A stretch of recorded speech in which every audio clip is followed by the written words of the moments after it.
Chapter का नाम है लॉज ऑफ मोशन। चैप्टर का नाम है, कुछ तो 9th क्लास से ये रिलेटेड ये है, और इस क्लास में जो भी होगा क्लास 9th में जो आपने पढ़ा है उसी के बारे में डिस्कस होगा। ठीक है, लॉज ऑफ मोशन। ठीक है, ऐसे तो न्यूटन, लॉज ऑफ मोशन तो न्यूटन के लॉ के बारे में पढ़े, फोर्स, इनर्शिया, ये सब टर्म। हाँ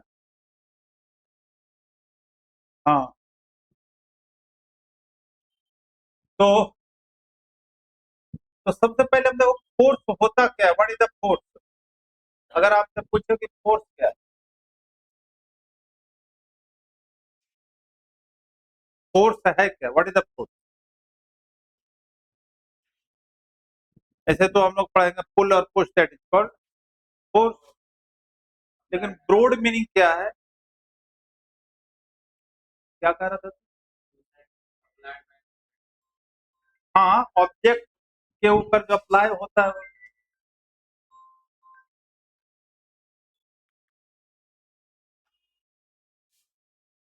तो फोर्स एक इफेक्ट है, कोई जरूरी नहीं है कि जब हम फोर्स किसी बॉडी पर लगा रहे हैं तो उस बॉडी के अंदर मोशन आ ही जाए,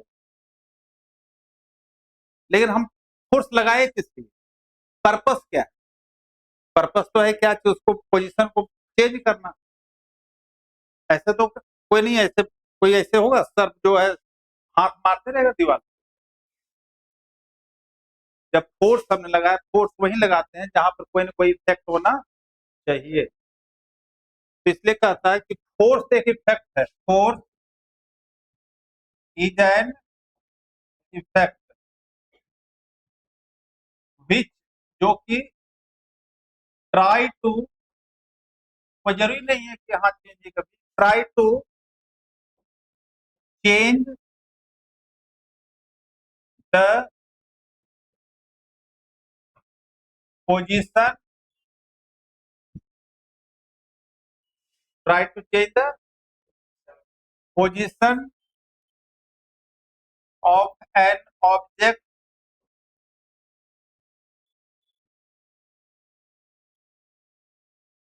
ठीक है, और अगर रेस्ट में है तो उसको मोशन में लाने के लिए सोचते हैं। और मोशन में तो फोर्स लगाने का मतलब क्या है, उसको रेस्ट में लाने के लिए चाहते हैं। ठीक है, टू चेंज कॉमा देकर, to change the state of moving object,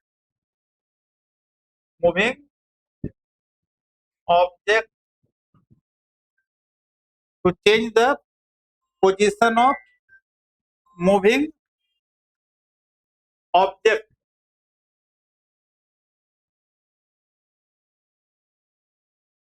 from, क्या, जब ऑब्जेक्ट क्या है, मूविंग ऑब्जेक्ट है,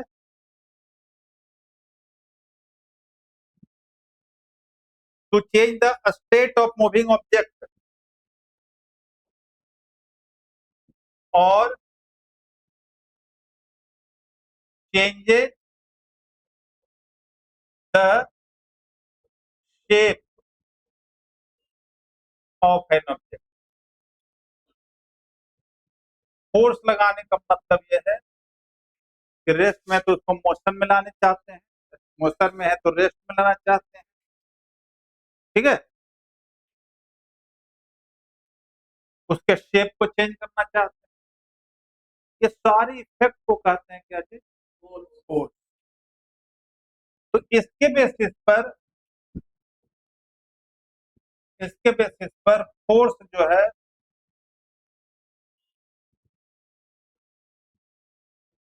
एक तरह से कहें, एक होता है बैलेंस फोर्स, ये सब कंसेप्ट थोड़ा बता रहा, बैलेंस फोर्स, और दूसरा हो जाएगा balanced force, balanced force and unbalanced force. Balance force का मतलब क्या हुआ, जैसे ये क्या ऑब्जेक्ट है, देखना इधर से भी 10 न्यूटन फोर्स लग रहा है और इधर से भी 10 न्यूटन का फोर्स, तो नेट फोर्स क्या हो जाएगा, जीरो। मतलब रिजल्टेंट फोर्सेस अगर जीरो हो जाए तो उसको कहते हैं बैलेंस फोर्स। और अनबैलेंस में जैसे मान लीजिए इधर से अगर 10 न्यूटन फोर्स लग रहा है, F1 जो है 10 न्यूटन फोर्स, और इधर से मान लिया कि 8 न्यूटन 7 न्यूटन फोर्स लग रहा है,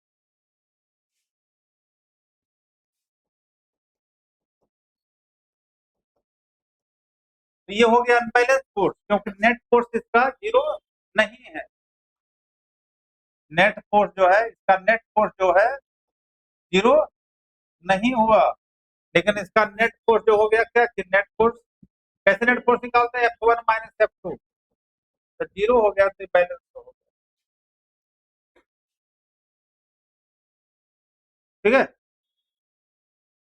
नेट फोर्स अगर जीरो हो जाए तो बैलेंस फोर्स है, और नेट फोर्स जीरो नहीं है तो क्या हो गया, अनबैलेंस। तो इसका मतलब है कि नेट फोर्स क्या करता है, नेट फोर्स क्या करेगा, बॉडी का शेप को चेंज कर देगा, मोशन में नहीं ला रहा है। अनबैलेंस फोर्स से जैसे इधर 10 न्यूटन इधर 8 न्यूटन, तो नेचुरली इधर ज्यादा फोर्स उधर बॉडी मूव कर जाएगी, मोशन में ला देगी। तो यह कहता है डज नॉट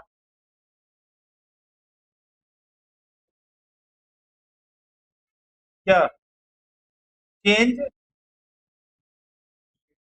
हाँ, does not change the state, state change, लेकिन क्या हो रहा है, चेंजेस शेप, यहाँ चेंज हो जाता है क्या चीज, बॉडी का शेप चेंज। रबर बॉल है, रबर को दो तरफ से फोर्स लगाओ तो क्या हो जाता है, दब जाता है ना। yes, sir. लेकिन यहाँ पर क्या होता है, मोशन में आ जाता है, इट ब्रिंग्स इन मोशन, लेकिन शेप चेंज नहीं होता है, does not change shape. Unbalance force के कारण बॉडी का शेप में चेंज नहीं होता, मोशन में आ जाए, तो ये क्या होगा, बैलेंस फोर्स। और इसके बाद है इनर्शिया, क्या है इसके बाद, इनर्शिया। अब इनर्शिया क्या है, हाँ, इनर्शिया किसी भी बॉडी की ऊपर टेंडेंसी है, वह वर्च्यू है, जो जिस स्टेट में है उसी स्टेट में रहना चाहिए, मेंटेन करना चाहिए। जिस स्टेट में रेस्ट में है तो, अब मोशन में है तो, उसी को हम लोग कहते हैं क्या चीज, इनर्शिया। तो एक तरह से इनर्शिया कह सकते हैं हम लोग कि tendency of an object, tendency of an object, object की टेंडेंसी है, ड्यू टू विच, जिसके कारण, due to which it remains, it remains in a state of rest or in uniform inertia वह टेंडेंसी है, वह वर्च्यू है body का, जिसके कारण, due to which it remains, जिस स्टेट में उसी स्टेट में रहता, ठीक है। तो इसके बेसिस पर इनर्शिया को 3 पार्ट में बांटा, जिसको हम लोग और भी कह सकते हैं टाइप्स ऑफ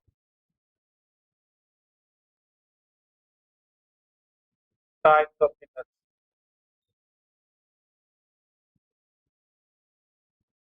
पहला है इनर्शिया ऑफ मोशन, कैसे? Inertia of motion. सेकंड है इनर्शिया ऑफ, और थर्ड है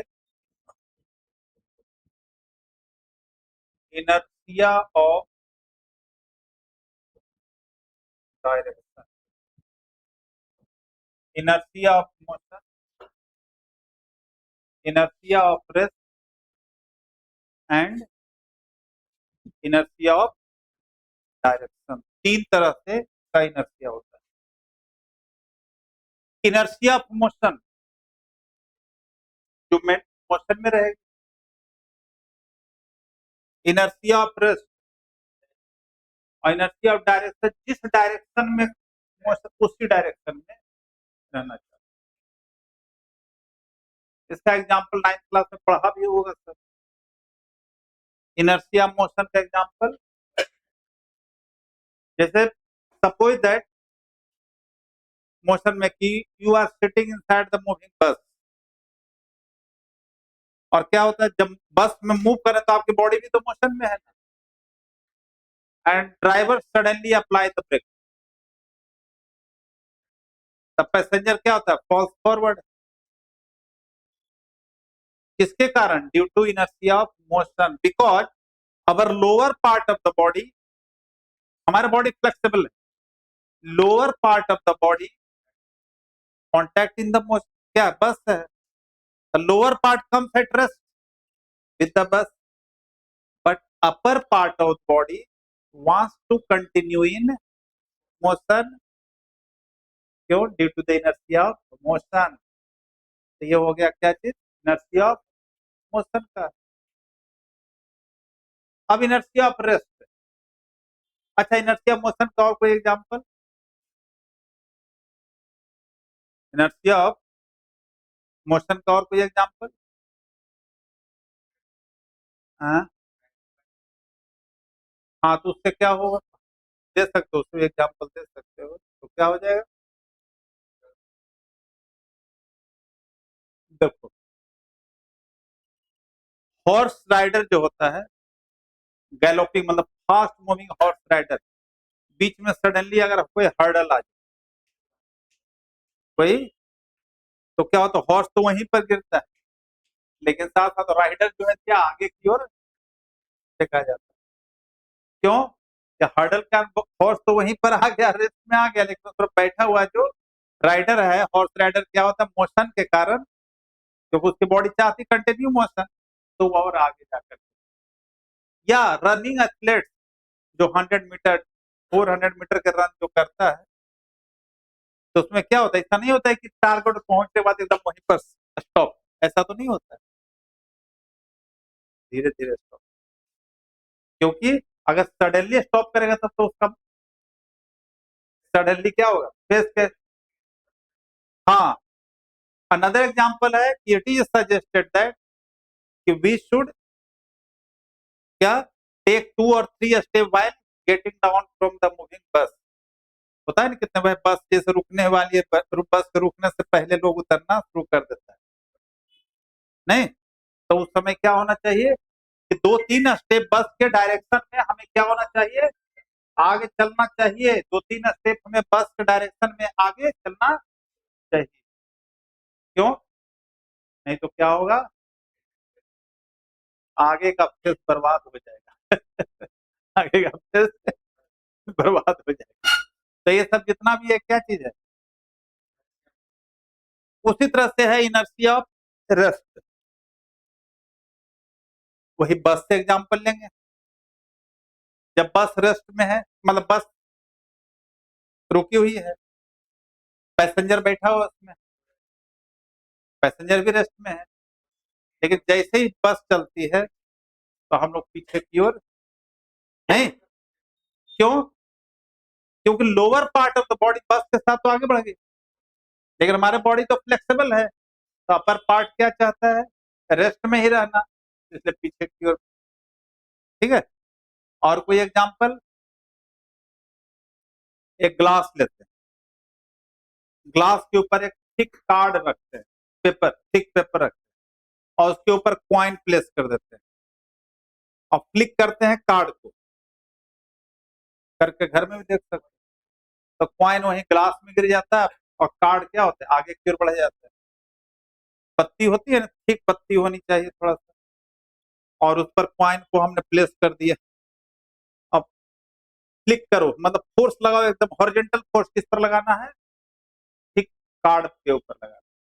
तो क्या देखोगे कि क्वाइन जो है वहीं पर क्या हो जाता है, फॉल हो जाता है, क्योंकि मोशन में कौन आया, कार्ड आया। तो क्वाइन तो उससे अटैच हो, चाहता है रेस्ट में ही रहना, इसलिए ग्लास में फॉल कर जाता है। फिर और क्या है कि जो राइपेन फ्रूट्स है, पका हुआ फल जो है ना, ब्रांच को हिलाते हैं ना, तब फ्रूट्स क्या होता है, नीचे गिरता है। क्यों? क्योंकि ब्रांच जो के साथ टिप्स जो है, फ्रूट्स का टिप्स अटैच्ड है, पका हुआ है मतलब वीक पड़ गया, कमजोर हो गया है, तो क्या होता है, ब्रांच को हिलाते हैं, तब ब्रांच तो मोशन में आ गया। अब फ्रूट्स चाहता है क्या चीज, क्योंकि हैंग है उससे, वो रेस्ट में रहना चाहते हैं, तो वहां पर फोर्स लगता है, डिटैच हो जाता है। तो ये सब एग्जाम्पल किसका हुआ? जैसे आपके घर में जो गद्दा है या मतलब कि कारपेट है, हाँ, और उस पर डंडे से क्या करो, डंडे से उसको मारते हैं, तो डस्ट क्या होता है, बाहर आता है ना, इनर्शिया ऑफ रेस्ट की वजह से। इनर्शिया ऑफ डायरेक्शन, हाँ, बस सीधे जा रही है, कार से जा रहे हो और सडनली वहां पर टर्न लिया, तो क्या होता है, हम लोग बाइक इधर जा रहे हैं, इस तरह बैठे हुए हो, सीट पर बैठे हुए हो, और ड्राइवर जो हुआ ऐसे सडनली टर्न लिया, तो हम लोग इस तरफ, अवे जिस तरफ टर्न लिया उसके दूसरे साइड में हम लोग। रीजन क्या है, देखो कि जैसे यहाँ पर यह स्ट्रेट मोशन में है, तो बॉडी चाहती है उसी डायरेक्शन में मोशन में रहना, लेकिन आगे चल करके क्या होता है, टर्न लिया, तो यहाँ जो पैसेंजर जो बैठा हुआ है इसका डायरेक्शन तो एकदम स्ट्रेट है ना भाई, नहीं? तो क्या होगा, जो बस के जो वॉल है उसके साथ क्या होगा, उसके तरफ जाकर फोर्स लगेगा उसके तरफ, क्योंकि वो तो चाहता है इसी डायरेक्शन में मोशन में रहना। तो ये सब क्या होगा, इनर्शिया ऑफ। आपने देखा है कि स्ट्रीट में आता है नाइफ को शार्प करने वाला, या घर में जो होता है नाइफ हो या सीजर हो, उसमें धार बनाने वाला आता है ना, शार्प, उस पर क्या हो, साइकिल होता है, साइकिल के ऊपर एक व्हील होता है, नहीं, पैडल चलाता है, तब पैडल चला जो नाइफ रखता है तो उससे स्पार्क निकलता है, निकलता है ना। अब उसको कहो तो भैया थोड़ा सा इसको डायरेक्शन चेंज करो, नहीं करेगा, क्योंकि डायरेक्शन अगर चेंज कर दिया तो स्पार्क जो है ना, उल्टा चलेगा ना स्पार्क, क्योंकि टेंजेंशियल डायरेक्शन होती है, कोई भी जो बॉडी सर्कुलर मोशन में है तो क्या होगा, टेंजेंशियल डायरेक्शन, इससे स्पार्क देखो बाहर निकलता है। कौन सा? तो बाहर जा रहा है, टेंजेंशियल लग रहा है, तो सेंट्रीपिटल हो गया ना, सेंट्रीफ्यूगल तो सेंटर की तरफ जाएगा। दो तरह का फोर्स बताया था, सेंट्रीपिटल और सेंट्रीफ्यूगल। सेंटर मतलब कि सेंटर की तरफ फोर्स है तो सेंट्रीफ्यूगल होता है, ठीक है। तो ये तीन तरह का क्या हो गया, टाइप्स ऑफ इनर्शिया, ठीक है। तो ये सब तो अब है नहीं, अब ये हो गया, पता है ना, ये ओनली कंसेप्ट के लिए, जो 9th क्लास में पढ़ा हुआ है आपको। अब इसी के बेसिस पर दिया गया है न्यूटन लॉ ऑफ मोशन, तो लिख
अब लिखो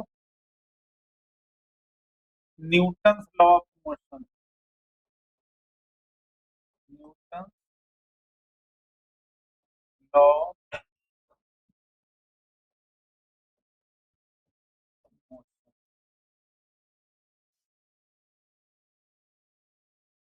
न्यूटन के 3 लॉ। फर्स्ट लॉ जिसको हम लॉ ऑफ इनर्शिया भी बोलते हैं। A body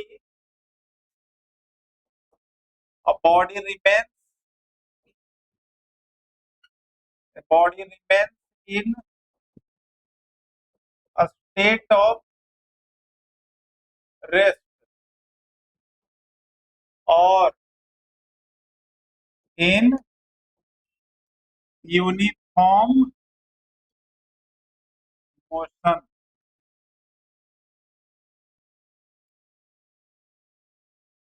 A body remains in a state of rest or uniform motion unless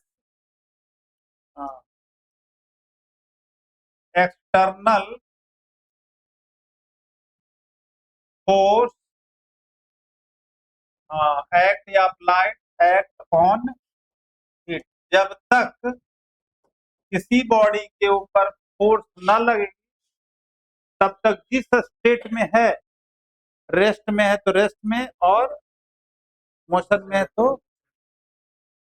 ये हो गया लॉ ऑफ इनर्शिया। इस चीज को कहते हैं, फर्स्ट लॉ को क्या कहते हैं, लॉ ऑफ इनर्शिया भी बोलते हैं, लॉ ऑफ इनर्शिया। तो अगर पूछे इसका इंपॉर्टेंस क्या है, क्या है, तो फोर्स का डेफिनेशन भी तो ही बताया कि फोर्स एक इफेक्ट है। तो ये क्या कहता है, इट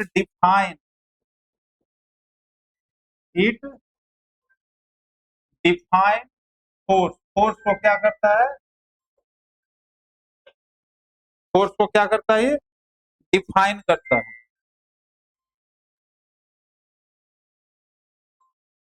हाँ हेलो, 1 घंटे 1.5 घंटे। हाँ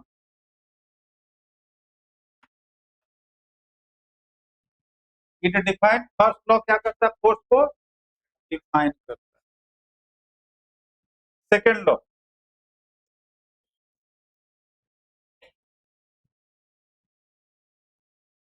सेकेंड लॉ फोर्स को मेजर करता है। पहला जो फोर्स को डिफाइन करता था, सेकेंड लॉ क्या करता है, कैसे करता है मेजर, देखो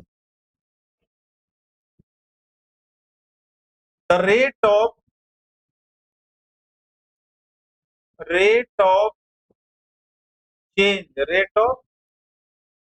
change in linear momentum, rate of change in linear is directly, जो होता है directly proportional, directly proportional to applied force. Rate of change linear momentum में किसका डायरेक्टली प्रोपोर्शनल टू होता है, अप्लाइड फोर्स। एंड मोमेंटम में जो चेंज आता है, एंड चेंज इन मोमेंटम जो होता है, चेंज इन,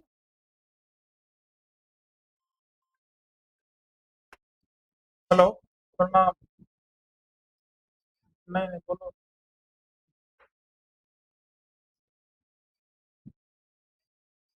नहीं कहा।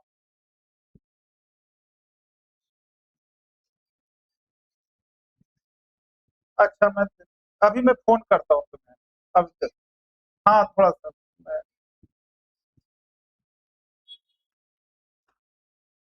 Rate of change in linear momentum is directly proportional to applied force. And change in momentum जो होता है किस डायरेक्शन में, takes place in direction of applied force. In direction of applied. Momentum की अपनी direction नहीं है, जिस डायरेक्शन में फोर्स अप्लाई होगा वही डायरेक्शन में मोमेंटम में चेंज आएगा। तो क्या बताइए इसका इंपॉर्टेंस कुछ है कि सेकंड लॉ का इंपॉर्टेंस क्या है? सेकंड लॉ का इंपॉर्टेंस क्या हुआ? इट मेजर फोर्स को मेजर करेगा। ये फिजिकल वेव में जो फॉर्मूला आया है ना, यही से सेकंड लॉ से आया। इट मेजर फोर्स, फोर्स को मेजर करता है। और थर्ड लॉ तो सबको पता है। थर्ड लॉ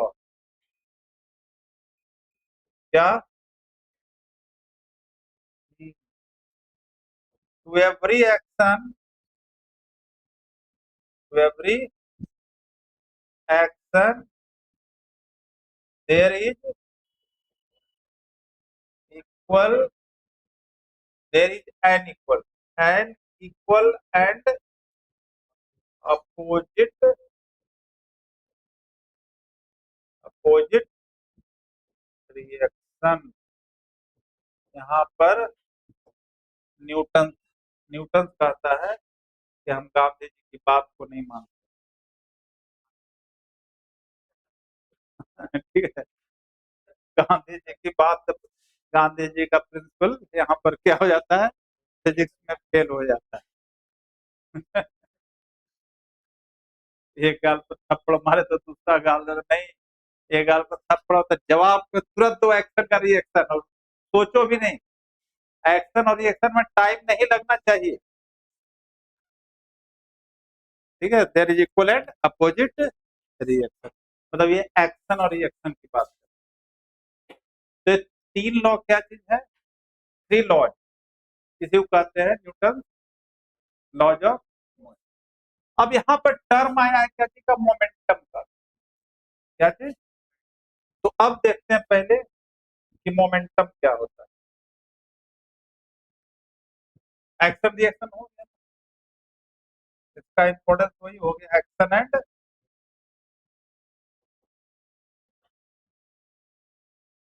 आप चल रहे हैं तो एक्शन और रिएक्शन से, action and reaction. You are able to walk due to the action and, आप पैर से ग्राउंड के ऊपर फोर्स लगाते हैं ना, तो ग्राउंड भी क्या करता है? फोर्स लगाता है, इक्वल फोर्स। हाँ, फ्रिक्शन उसके लिए भी है। लीनियर मोमेंटम क्या चीज? लीनियर का मतलब जो बॉडी क्या चीज में, लीनियर मोशन में, स्ट्रेट मोशन, लीनियर मोमेंटम। पहले अगर मोमेंटम कहे तो मोमेंटम है क्या?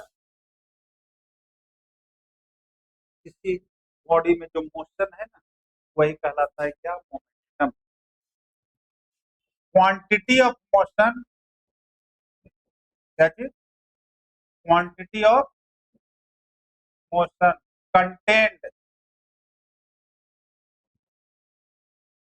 इन a body, quantity of motion contain in body is called, क्या कहते हैं उसको? Linear momentum.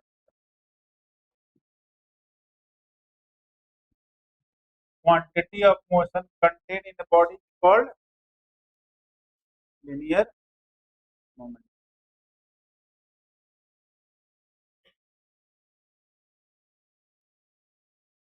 ठीक है, तो इसका मेजरमेंट कैसे करते हैं? लीनियर मोमेंटम का मेजरमेंट कैसे करते हैं? क्वांटिटी तो है, लेकिन उस क्वांटिटी को मेजरमेंट कैसे करते हैं? Product of, product of mass of body and its velocity, product of mass and body and its velocity, इसी को कहते हैं क्या चीज? मेजरमेंट। और मोमेंटम एक वेक्टर क्वांटिटी है, ठीक है ना, तो मोमेंटम को पी से डिनोट करते हैं। पी इक्वल टू हो गया mass into velocity vector quantity, it is a vector quantity, it is momentum क्या चीज है वेक्टर। इसका एसआई यूनिट क्या होगा किलोग्राम मीटर पर। इसका डायमेंशन क्या होगा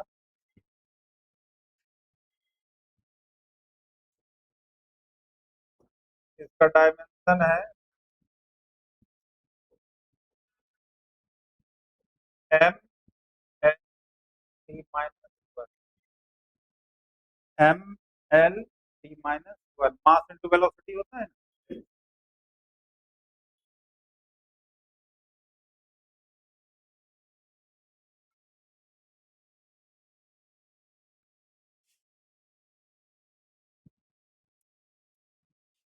तो इसका ग्राफ,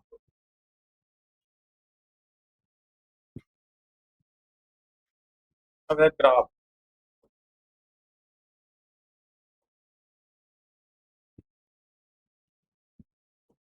ग्राफ है देखना, पहले ग्राफ हम लोग ड्रॉ करते हैं। पहला ग्राफ है मोमेंटम और पी इक्वल टू एम भी आया है, पी इक्वल टू, तो मोमेंटम और मास के बीच में ग्राफ ड्रॉ करते हैं। फॉर्मूला क्या आया अभी आया, पी इक्वल टू क्या, पी इक्वल टू, तो पी और एम के बीच में क्या रिलेशन है, डायरेक्टली प्रोपोर्शनल का। तो डायरेक्टली प्रोपोर्शनल ग्राफ जो होता है स्ट्रेट लाइन क्या होता है, कब, जब भी इसमें क्या चीज है कांस्टेंट, ये क्या है।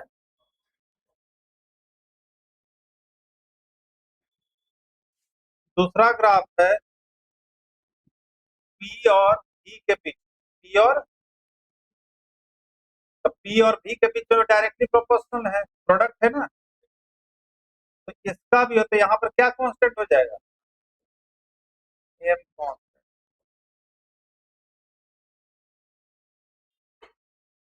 और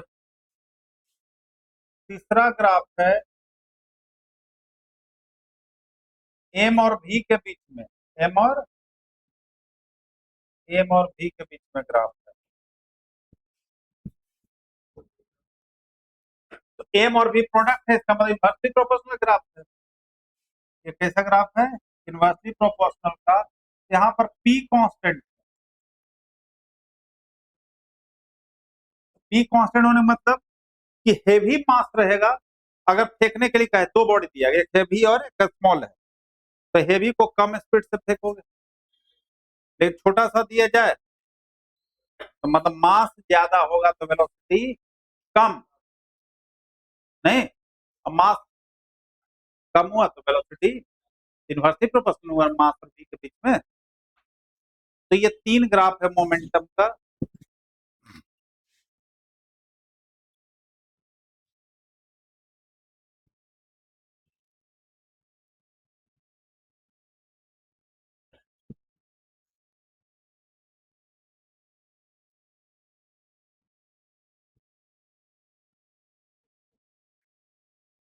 इम्पल्स, आई से डिनोट करते हैं इम्पल्स। जब किसी बॉडी के ऊपर कम टाइम के लिए फोर्स लगता है, जैसे आप क्रिकेट खेलते हो, तो क्रिकेट और बॉल, क्रिकेट से, सॉरी, बैट से आपने बॉल के ऊपर जो फोर्स लगाया, तो बॉल और बैट के बीच में जब मुलाकात जो होती है, मीटिंग टाइम जो है वो क्या है, ऐसा तो नहीं आकर के लिपट जाता है बॉल उससे, ऐसा तो नहीं होता है ना। तो मतलब बहुत कम समय के लिए जो फोर्स लगता है उसी को कहते हैं impulse। हाँ, when a force acts on a body for a small interval of time, interval of time, उसी को कहते हैं कॉल्ड क्या, impulse। जब किसी बॉडी के ऊपर बहुत कम समय के लिए फोर्स लगे तब उसको हम लोग कहते हैं क्या चीज। तो मेजरमेंट जब इम्पल्स का करते हैं, measurement, measurement of impulse, I is equal to हो गया force into delta T. Impulse भी एक वेक्टर क्वांटिटी है, डेल्टा टी में तो स्मॉल टाइम के लिए हुआ। इम्पल्स जो है, impulse is a vector quantity. Impulse क्या है, वेक्टर। जैसे इसका ऐसा यूनिट हो गया न्यूटन सेकेंड, फोर्स की यूनिट न्यूटन और टाइम की यूनिट, तो इसका डायमेंशन क्या होगा,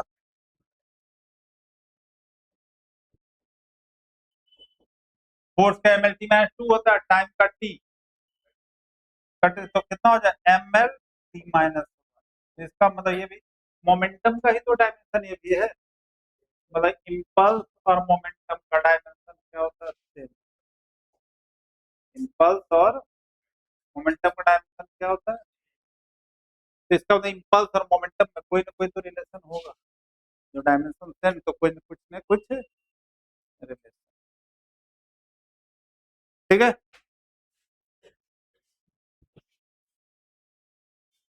अब इसमें जो क्वेश्चन आता है, बहुत इंपॉर्टेंट क्वेश्चन भी है। क्वेश्चन ऐसे रहता है, question state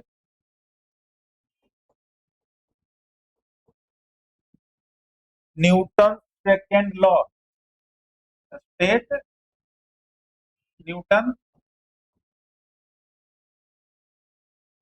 second law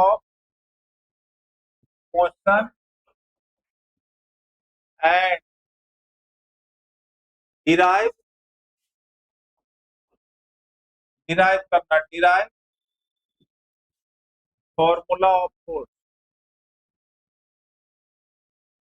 force के फॉर्मूला को क्या करना है, डिराइव करना। तो स्टेटमेंट तो लिखा हुआ है आपको, स्टेटमेंट अभी लिखा है ना, क्या था स्टेटमेंट।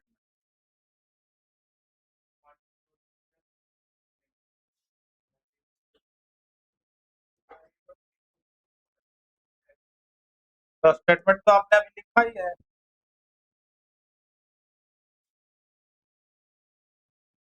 ठीक है।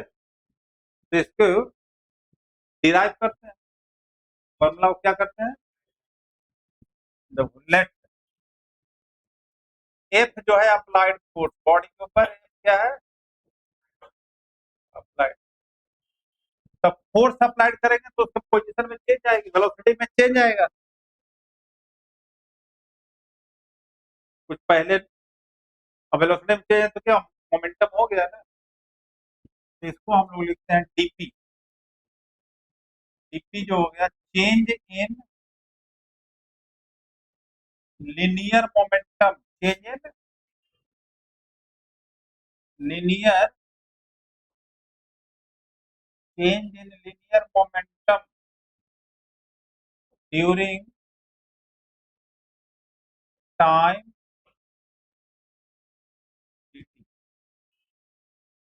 Change in linear momentum during time. तो रेट क्या हो जाए, रेट पता है ना, रेट क्या होता है, rate of change in linear momentum. तो डीपी बाई रेट का मतलब पता है, टाइम से उसको डिवाइड करते हैं, तो डीपी बाई डी हो गया। तो स्टेटमेंट क्या कहता है, बोलो स्टेटमेंट क्या है, रेट ऑफ चेंज इन सब according to Newton second law, Newton second जो स्टेटमेंट है। कि एफ जो है डायरेक्टली प्रोपोर्शनल टू डीपीवाई, यहां से प्रोपोर्शनल साइन हटाते हैं, ये देंगे एफ इज इक्वल टू हो गया आपका के डीपीवाई, के जहां पर क्या चीज है, वेयर के जो हो गया आपका प्रोपोर्शनल कांस्टेंट है, क्या है, प्रोपोर्शनल कांस्टेंट, और उसके न्यूमेरिकल वैल्यू क्या होती है, तो एफ जो आ गया आपका, एफ इज इक्वल टू हो गया डीपीवाई, और लीनियर मोमेंटम क्या होता है, मास इनटू, तो पी की जगह पर ये लिख देते हैं, पी की जगह पर लिखने में बात मत रहना, थोड़ा समझना भी, तो डी बाई डी टी, और पी की जगह पर हमने दे दिया मास इनटू, चलो तो मास तो कांस्टेंट है, कांस्टेंट क्या टर्म बाहर आ जाएगा डेरिवेटिव से, m d v by d by d t क्या होगा, d by d t acceleration होता है, तो यही हो गया force is equal to mass into,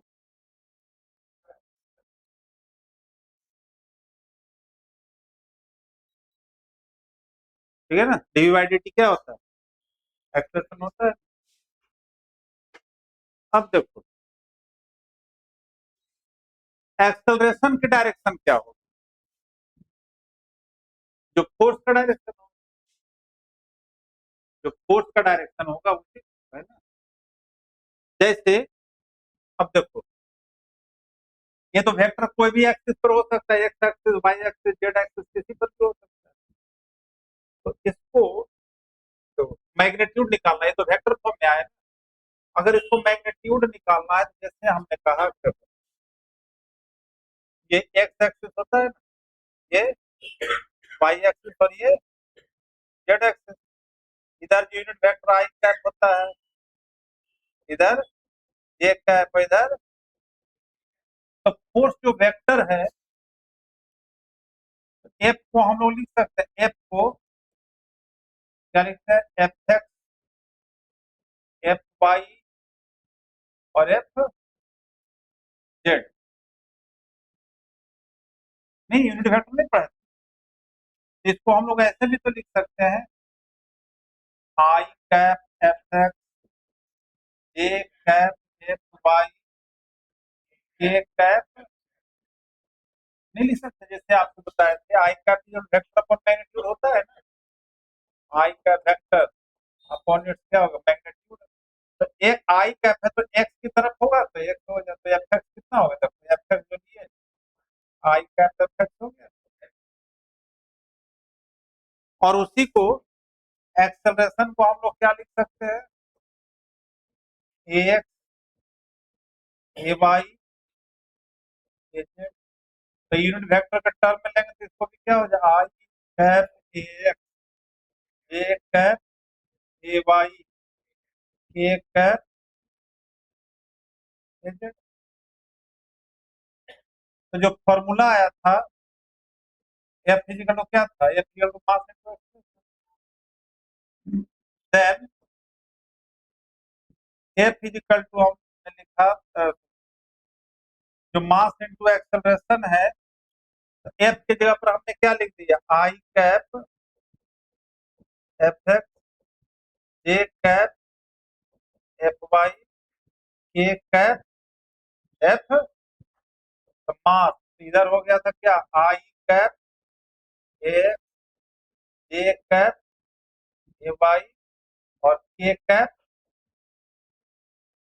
है ना, अब कंपेयर करो क्या आएगा, आई को आई से, ए को जे से, ए को के से, कितना आएगा?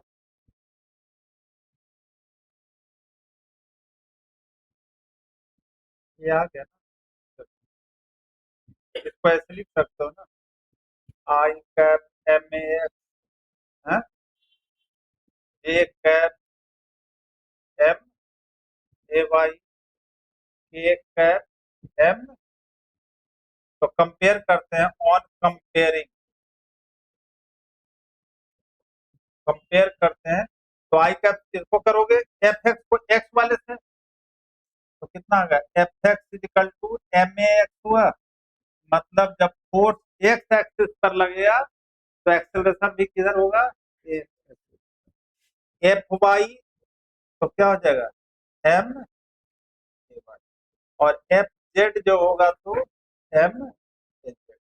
इससे ये पता चला कि जिस डायरेक्शन में फोर्स लगती है उसकी डायरेक्शन में बॉडी का एक्सेलरेशन। तो बॉडी का जो एक्सेलरेशन है वो भी किसके ऊपर डिपेंड करता है, फोर्स के ऊपर डिपेंड करता है। जिस डायरेक्शन में फोर्स लगेगी उसी डायरेक्शन में acceleration।